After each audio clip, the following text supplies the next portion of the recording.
প্রিয় BA third সেমিস্টারের ছাত্রছাত্রীরা, আজকে আমি যে বিষয় নিয়ে আলোচনা করব সেটি হচ্ছে তোমাদের যে পলিটিক্যাল সায়েন্সের যারা অনার্স নিয়ে পড়ছো, অনার্সের আমি সাজেশন নিয়ে আলোচনা করব। তোমাদের অনার্সের যে DSCC 3 পেপারটি রয়েছে পলিটিক্যাল সায়েন্সের, সেই পেপার থেকে তোমাদের কী কী গুরুত্বপূর্ণ প্রশ্ন তোমাদের পড়তে হবে সেগুলো চলো আমি তোমাদের আলোচনা করছি, দেখে নাও। একদম বাছাই করা প্রশ্ন দেবো, এবং যে প্রশ্নগুলো দেবো তোমাদের দেখবে অনেক কিন্তু ঘুরিয়ে তোমাদের কিন্তু প্রশ্ন ফার্স্ট সেমিস্টারে যদি ফলো আপ করো, অনেক ঘুরিয়ে পেঁচিয়ে কিন্তু অনার্সে এবার প্রশ্ন করেছে বইয়ের লাইন ধরে ধরে।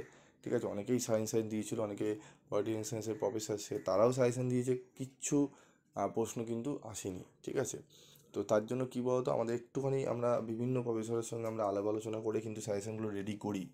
ঠিক আছে, এবং আমাদের যেগুলো প্রশ্নগুলো আসার মতো সেগুলো দেখি, চেষ্টা করি সেগুলো তোমাদের সামনে তুলে ধরা। ঠিক আছে, তো দেখে নাও সাজেশনটি, এবং সাজেশনটি অত্যন্ত উপকারে লাগবে তোমাদের, এটুকু বলতে পারি। তো দেখে নাও কোশ্চেন প্যাটার্ন। আমাদের জানোই তোমরা 75 নম্বরের পরীক্ষা হবে। মডেল 1-2 থেকে তোমাদের 5টি প্রশ্ন দেবে, 3টি করতে হবে মডেল 1 এবং 2 থেকে। ঠিক আছে, মডেল 1 থেকে তোমাদের 20 নম্বরের একটি প্রশ্ন, 10 নম্বরের একটি প্রশ্ন। মডেল 2 থেকে 20 নম্বরের একটি প্রশ্ন, 10 নম্বরের একটি প্রশ্ন করতে হবে, দুটি করে দেওয়া থাকবে। ঠিক আছে, তো চলো আমরা দেখে নিই আমাদের 20 এবং 10 নম্বরের প্রশ্ন কোন কোনগুলো পড়তে হবে। প্রথমেই পড়তে হবে 5 নম্বরের প্রশ্ন। তো 5 নম্বরের প্রশ্নের মধ্যে প্রথমে রয়েছে, দেখো, উদারনীতিবাদ বলতে কী বোঝো। ঠিক আছে, র্যাডিক্যাল নারীবাদ বলতে কী বোঝো, আধুনিক রাষ্ট্রবিজ্ঞান চর্চায় কাঠামো কার্যগত দৃষ্টিভঙ্গিটির অবদান উল্লেখ করো। ঠিক আছে, নীতিমানবাচক দৃষ্টিভঙ্গির সাথে আচরণবাদী দৃষ্টিভঙ্গির পার্থক্য লেখো। গুরুত্বপূর্ণ প্রশ্ন। উত্তর ও উপনিবেশবাদ বলতে কী বোঝো, নয়া বা উত্তর আচরণবাদ সম্পর্কে টিকা লেখো।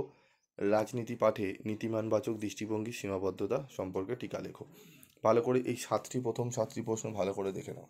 প্রথম 7টি প্রশ্ন পড়লেই আশা করি এখান থেকে দুটো 5 নম্বরের প্রশ্ন তোমরা অ্যাটেন্ড করে আসতে পারবে। ঠিক আছে, আরেকটি প্রশ্নের জন্য তোমাদের পড়তে হবে, আরেকটি প্রশ্নের জন্য তোমাদের মিনিমাম আরও 4টি প্রশ্ন পড়তে হবে। তো চলো আলোচনা করছি, একটু দেখে নাও ভালো করে। ঠিক আছে, দেখে নাও। সমাজ কল্যাণবাদ বলতে কী বোঝো, মার্ক্সের দ্বন্দ্বমূলক বস্তুবাদ সম্পর্কে টিকা লেখো। অত্যন্ত গুরুত্বপূর্ণ এই 8 এবং 9 নম্বর প্রশ্নটি। তারপর রয়েছে মার্ক্সের ঐতিহাসিক বস্তুবাদ, মানে দ্বন্দ্বমূলক বস্তুবাদ আর ঐতিহাসিক বস্তুবাদ আসার সম্ভাবনা 99% রয়েছে, খুবই গুরুত্বপূর্ণ।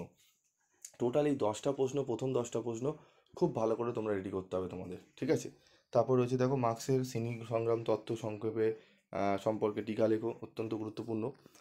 উদ্বৃত্ত মূল্য বা সারপ্লাস ভ্যালু কী। ঠিক আছে, তারপর রয়েছে রাষ্ট্রের আপেক্ষিক স্বাধিকার বলতে কী বোঝো। এই টোটাল 13টি প্রশ্ন এখানে দেওয়া রয়েছে। টোটাল 13টা প্রশ্ন যদি ভালো করে করে নিতে পারো, একদম টু দি পয়েন্ট অ্যান্সার। বেশি তোমরা অনেক সময় কী করো, বিভিন্ন জায়গা থেকে নোটস নিচ্ছ, তোমরা বলছো স্যার প্রচুর বড়, মনে রাখতে পারছি না। আপনি সাজেশান দিয়েছেন, সেগুলো উত্তরগুলো আমরা নিয়েছি, অমুক বাবুর থেকে সাজেশন নোটস নিয়েছি, তবে উত্তরগুলো অনেকটা বড় হয়ে যাচ্ছে স্যার, পেরে উঠছি না। তো তোমরা শর্ট উত্তর সেইভাবে উত্তর নাও না, যেগুলো একদম অ্যাকুরেট উত্তর রয়েছে, যেগুলো লিখতেও সুবিধা হবে, নাম্বার পেতেও সুবিধা হবে, মনে রাখতেও সুবিধা হবে, সেরকম নোটস খোঁজ করো। ঠিক আছে, আমি তো প্রোভাইড করি, কিন্তু তোমরা অনেক লেটে যখন বলো তখন আমি আর বলি না যে আমার থেকে নিতে। ঠিক আছে, আমি দিই না, কারণ টাকাটা নিয়ে নেবো কিন্তু পড়ে উঠতে পারবে না, সেটা নেওয়ার দরকার নেই। কারণ এক জায়গা থেকে নিয়ে আবার এক জায়গায় নেওয়া তোমাদের খুব প্রবলেম হয়, টাকা পয়সার ব্যাপারগুলো বুঝতে হবে।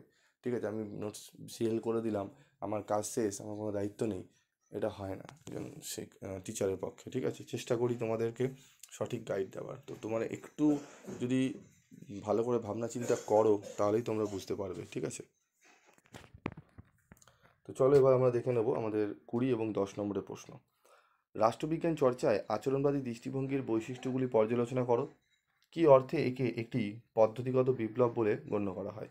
প্রশ্নটি অত্যন্ত গুরুত্বপূর্ণ। তারপর রয়েছে, দেখো, রাজনীতি পাঠে আদর্শবাদী বা নীতিমানবাচক দৃষ্টিভঙ্গিটি আলোচনা করো।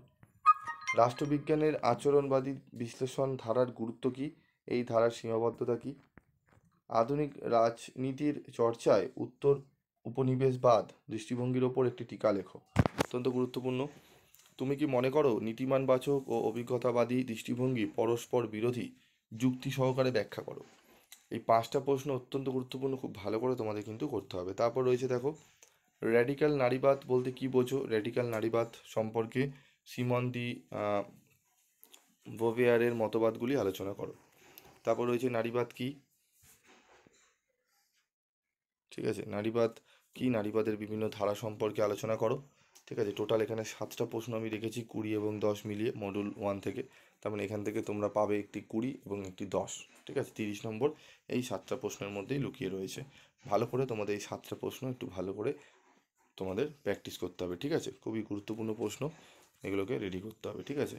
তো আমি পরবর্তী যে মডিউল 2 থেকে যে 20 এবং 10 নম্বরগুলো নির্বাচন করেছি, আমি রেখেছি, সেগুলো আমি তোমাদের পরবর্তী পার্ট 2-এ আমি ভিডিওতে আলোচনা করে দেবো। যদি তোমাদের পার্ট 2 ভিডিও লাগবে, যদি লাগে অবশ্যই তোমরা কমেন্ট বক্সে লিখে জানাবে যে স্যার আমাদের পলিটিক্যাল সায়েন্সের বাকি মডিউল 2 থেকে 15 নম্বরের প্রশ্নগুলো, 20 এবং 10 নম্বর প্রশ্নগুলো আলোচনা করে দিন। তাহলে আমি তোমাদের পোস্ট করে দেবো। আজকের মতো ভিডিওটি শেষ করছি, দেখা হচ্ছে পরবর্তী ভিডিওতে। সকলে ভালো থেকো, সুস্থ থেকো।